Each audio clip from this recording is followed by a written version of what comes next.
Hello, Fish Faithful. This is Marlins Daily on the Fan Arch Network. I am Kurt Semder, and the trade deadline has come and gone, and the Marlins, well, they did kind of what we expected them to do here. I'm not sure that everybody either expected or wanted them to do what they actually did, but the Marlins were certainly busy at the trade deadline, making a couple of moves, some that we expected, some that we didn't. And I think some of the moves that they didn't make actually say a lot more than the ones that they did. So let's kind of dive into what happened here at the trade deadline, because we kind of expected, as we mentioned, some of these things to happen. The Marlins made four deals that people are really talking about, that really made some headlines. The most being the first one, which was, as we talked about here in the show weeks ago, Liam Hicks was expendable. He was one of the most attractive trade pieces that Peter Bendix had to work with, and the Marlins dealt him first. Liam Hicks was traded to Tampa Bay for 3 prospects.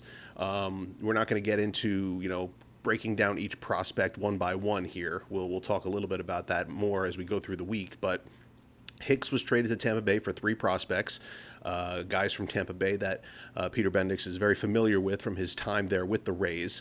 But Hicks was expendable, as we mentioned. The Marlins have depth at catcher.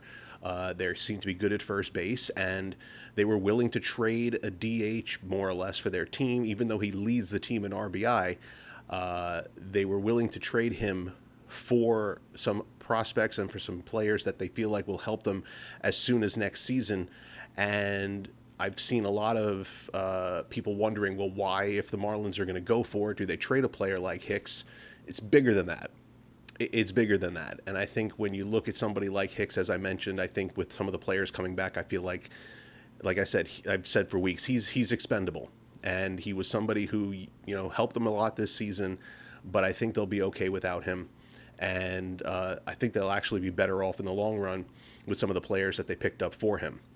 They also traded away Braxton Garrett, one of their younger pitchers who they had up here. He helped the team out during their postseason run a couple of years back, but he just really was not in this team's plans. They've been in need for a starting pitcher now for weeks, and he hasn't gotten the call up.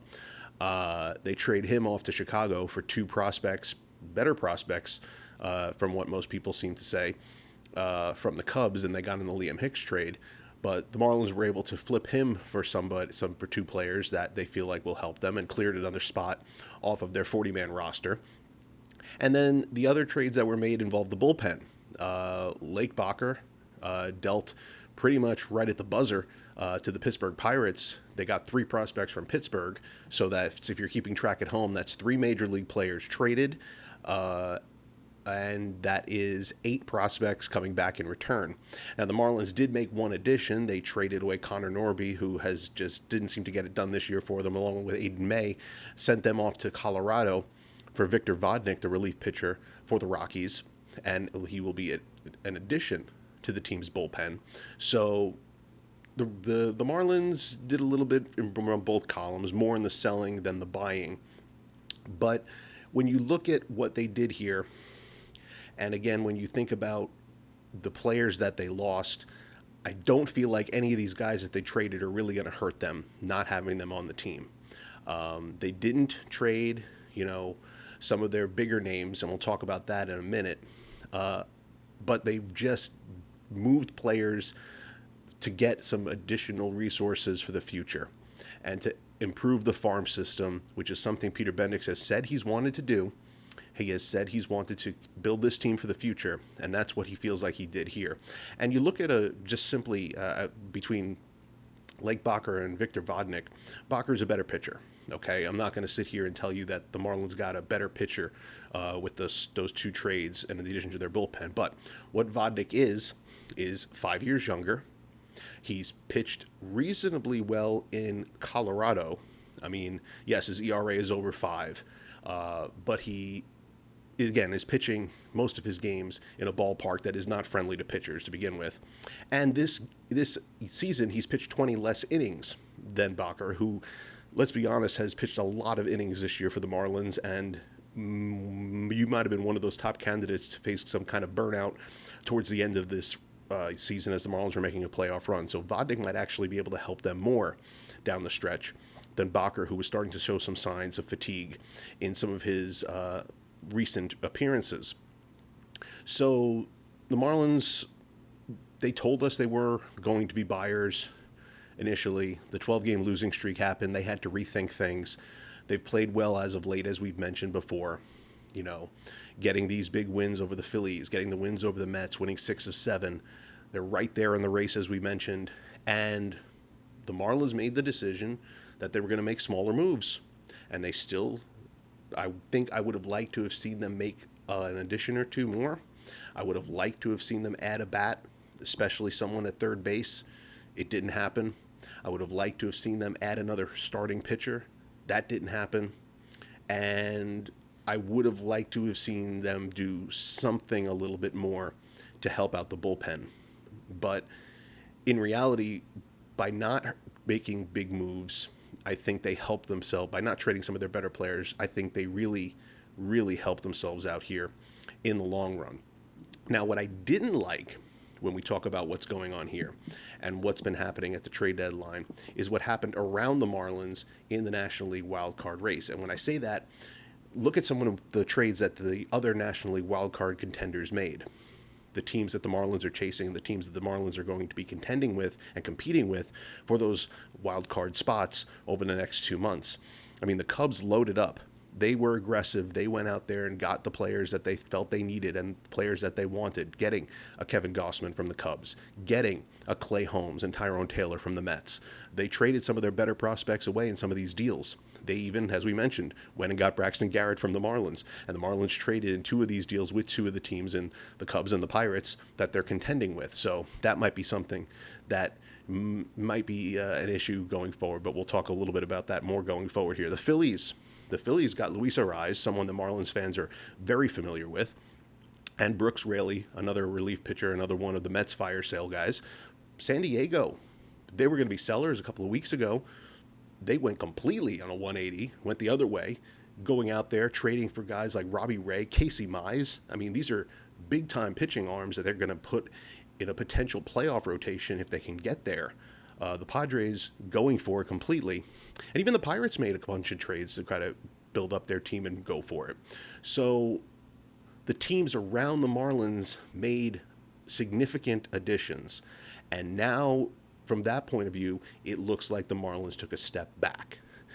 I see how that would be a problem, and it's something that fans would be concerned about when you look at this and look at some of the teams around them. You know, Arizona didn't do much. That helps. The Cardinals seemingly sold off some of their players, and they seem to be saying they'll play for next year at this point. So some of the contenders there didn't make giant strides and didn't make big leaps.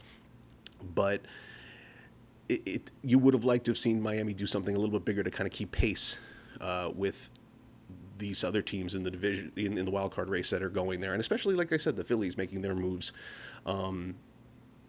That aggression is something that the Marlins have never really been known for when it comes to the trade deadline. I'm not surprised that didn't happen here, but you would have liked to have seen it. But I am happy that they did not make the giant moves for the sake of making the giant moves. And what I mean by that is we talked for weeks about some of the really trade opportunities that were out there that teams were talking about. Most recently, Kyle Stowers was being talked about. Otto Lopez, Xavier Edwards. These are the type of guys who were being rumored possibly as guys the Marlins might trade at the deadline. And instead, the return was never what Miami was looking for them. Nobody ever got to that level. And because of that, Miami did not seriously consider trading these guys and ultimately kept most of this team together. And when I see them keep most of this team together, when you see most of the lineup is back, when you see some of the young players are still here, most of the young players are still here, the Griffin Conines of the world, the Kyle Stowers of the world, the Owen Caseys, who you just got back from the injured list, are still here, along with Otto and Xavier, Joe Mack behind the plate. And then you see guys like Sandy and Yuri, and Max Meyer hopefully will come back at some point this season, but you still have Jensen Junk in your rotation. You still have Pete Fairbanks And you still have Pete Fairbanks there closing, which I'm surprised by. I really thought he was going to be somebody who the Marlins were definitely going to trade the deadline, but they didn't. And when you take all of these moves together, I think you have to see that, at least in the Marlins' eyes and in their front office's eyes, they feel like they're going for it. And that says something about this organization as a whole and their history, that just simply by the fact that they did not sell everybody off gives you the impression that they're going for it. You know what I mean? Just the fact that they didn't say goodbye to all of their really good players just to build up the farm system says this team thinks they can make the playoffs this year, and they're willing to go for it to a point. They're not willing to go put the foot completely on the gas and go forward, because if they were, they would have made a couple more deals, and they would have went out there and been aggressive to try to get some players. They may not have traded a Liam Hicks. They may not have traded Bacher. But they were willing, they still want to try to improve the team in the next couple of years, whether there is a next season or not. And putting that all together, the Marlins sit there. Look, Hicks is gone. They traded him. Joe Mack's going to pretty much continue to be their starting catcher. Kyle Stowers is going to play first base. I would assume Agustin Ramirez is getting called back up to help back up Mack at catcher and to take some of those at-bats at DH. Whether or not any of these other prospects who they traded for make an appearance this season or not, we will see. At least one or two of them are going to AAA, so maybe they'll be ready to go in a month or so. But this team is what they are.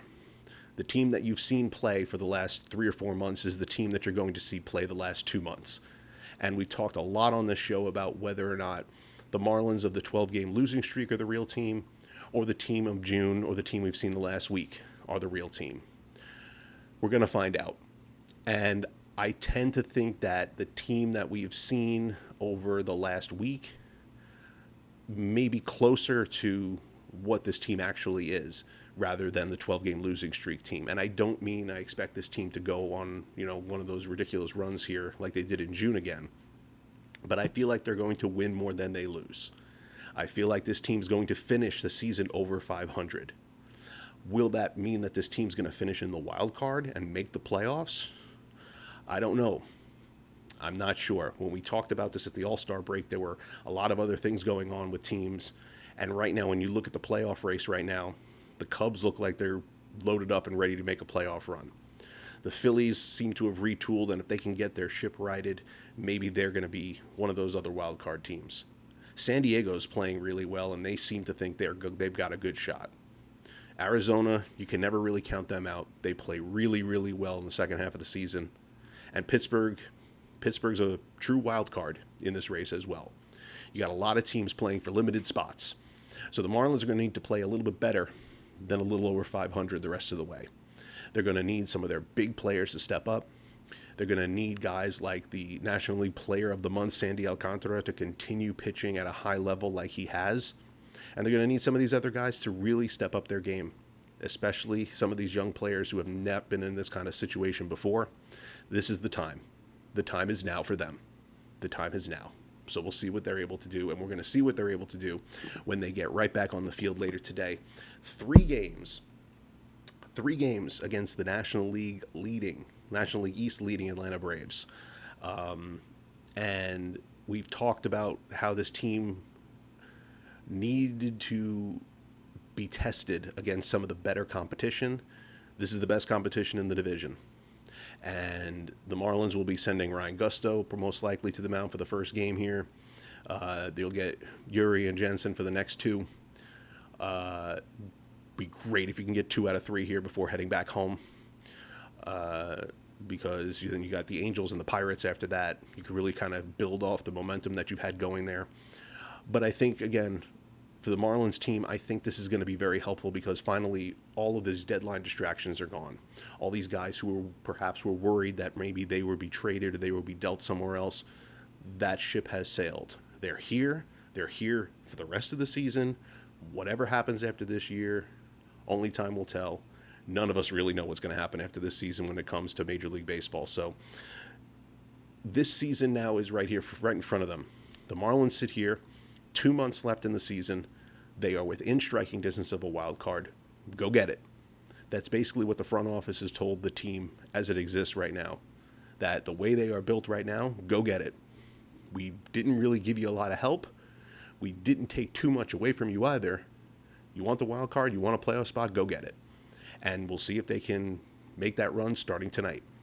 Again, when they take on the Braves. So what I'm going to try to do here over the next couple of days is I'm going to try to dive a little bit more into the scouting reports, kind of try to take a look at some of these prospects that the Marlins got. I know there's been some quick reactions out there for some of them, but I want to kind of take a little bit of a closer look and see, who the Marlins really got back in some of these trades, and see who some of these players are and how they might help this team, and how soon perhaps could they help this team. So we're going to be talking about that, plus of course the Brave series and a lot more, because the deadline has come and gone, and now the playoff race truly begins. That's it today here on Marlins Daily, though. I will see you all tomorrow, and hopefully you enjoyed today's show. See you later.